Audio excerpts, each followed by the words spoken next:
সুপ্রিয় দর্শক, আমি বিএম জাহাঙ্গীর আপনাদের স্বাগত জানাই আমার কথা শোনার জন্য। এই মুহূর্তে যারা আমার ভিডিও দেখছেন তাদের প্রতি আমি বিশেষভাবে কৃতজ্ঞ। আমার একটা বড় প্রত্যাশা এবং ধারণা ছিল যে অন্তর্বর্তীকালীন সরকারে যেসব উপদেষ্টা নিয়োগ দেওয়া হচ্ছে তার মধ্যে অন্তত একজন ব্যক্তিকে অবশ্যই রাখা হবে। কিন্তু আমি খুবই হতাশ হইলাম যখন প্রথমবার দেখলাম নাই, ঠিক আছে, হয়তো ভাবছি যে এরপরে যখন নেওয়া হবে তখন তার নাম অবশ্যই থাকবে। কিন্তু তখনও দেখলাম তার নামটা নাই। আমি যার কথা বলছি বা বলবো আপনাদের সামনে, তাকে শুধু বাংলাদেশের মানুষ না, বাংলা ভাষাভাষী পৃথিবীর সব দেশেরই যেখানে বাংলা ভাষাভাষী মানুষ আছে সবাই তাকে এক নামে চেনেন। তিনি আর কেউ নন, পিনাকি ভট্টাচার্য, আমাদের সবার প্রিয় পিনাকি দাদা। তার সাথে কিন্তু আমার কোনো ব্যক্তিগত যোগাযোগও নাই, জীবনে কোনো দিন আমার সাথে কথাও হয় নাই এবং আমি সরাসরি তাকে কখনো দেখিও নাই। এই না দেখা মানুষটার প্রতি এত শ্রদ্ধা, এত ভালোবাসা, তা আপনাদের ভাষায় বোঝাতে পারবো না। হয়তো আমার মতো এরকম অনেকেই আছেন যে তাকে দূর থেকে ভালোবাসেন। আমার সাংবাদিকতার এত বছর জীবনে আমার দুর্ভাগ্য যে পিনাকি দাদার সাথে আমার পরিচয় হয়নি, দেখা হয়নি। হয়তো উনি ভবিষ্যতে কখনো বাংলাদেশে ফিরে আসলে অবশ্যই দেখা হবে বা আমি দেখা করব। এমন না যে আমি যোগাযোগ করতে পারি না, চাইলে ওনার ফোন নাম্বার ম্যানেজ করে আমি ওনার সাথে কথা বলতে পারি এবং পরিচয় শুনলে নিশ্চয়ই দাদা কথা বলবেন। যাক, এটা না, আমার কথা হলো যে পিনাকিদার মতো একজন সবচেয়ে বড় যোদ্ধা, এই জন্যই বলবো রণাঙ্গনে বাংলাদেশে সরাসরি অনেকেই এই বিগত স্বৈরশাসকের বিরুদ্ধে নানানভাবে লড়াই সংগ্রাম করেছেন এবং সর্বশেষ আমাদের তারুণ্যের শক্তি, ছাত্র জনতার উত্তাল আন্দোলনে বুকের তাজা রক্ত ঢেলে দিয়ে যে আমাদের বিজয় অর্জিত হয়েছে, তার একজন ডিজিটাল কারিগর কিন্তু আমাদের পিনাকি দাদা।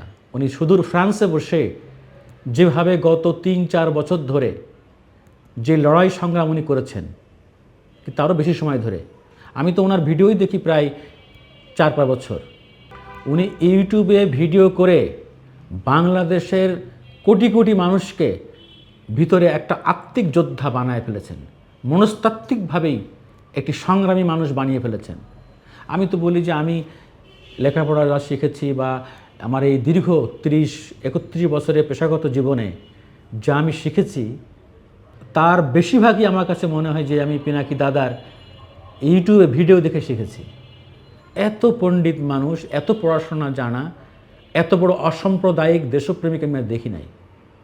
অনেকে আছেন, আমাদের ছোট ভাই ইলিয়াস ভাই, সেও আছেন, আমার আর এক বড়ো ভাই মনির হায়দার চৌধুরী, তিনিও গ্রিন চ্যানেলে ভিডিও বানান, আমার অনেক খুবই কাছের মানুষ মনির হায়দার চৌধুরী। আরও হয়তো অনেকের নাম আমি এই মুহূর্তে আমি বললাম না বা বলছি না আর কি। আছে আমাদের সাংবাদিকদের অনেকেই দেশের বাইরে বা দেশে তারা ভিডিও করেন। আমাদের দেশের মধ্যে আমার খুব প্রিয় মাসুদ কামাল ভাই, খুবই একজন সজ্জন মানুষ, খুব ভালো মানের সাংবাদিক।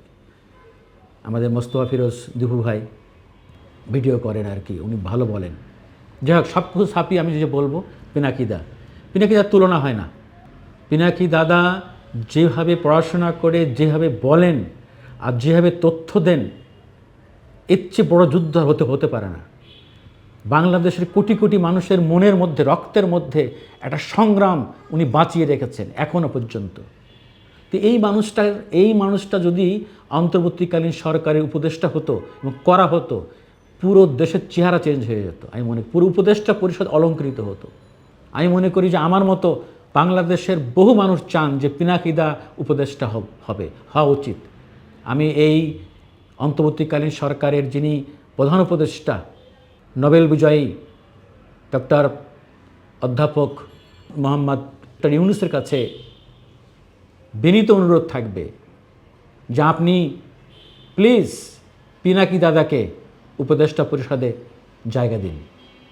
আমাকে কিন্তু কেউ বলে নাই, কিন্তু রিকোয়েস্ট করে নাই, যেটা বলেন আমার মন থেকে আমি বলছি, পিনাকি দাদাদের মতো লোক যদি উপদেষ্টা হয় তাহলে এই আমাদের যে বিজয় অর্জিত হয়েছে এটা ধরে রাখা সহজ হবে, অনেক ভালো ভালো সিদ্ধান্ত নেওয়া সহজ হবে।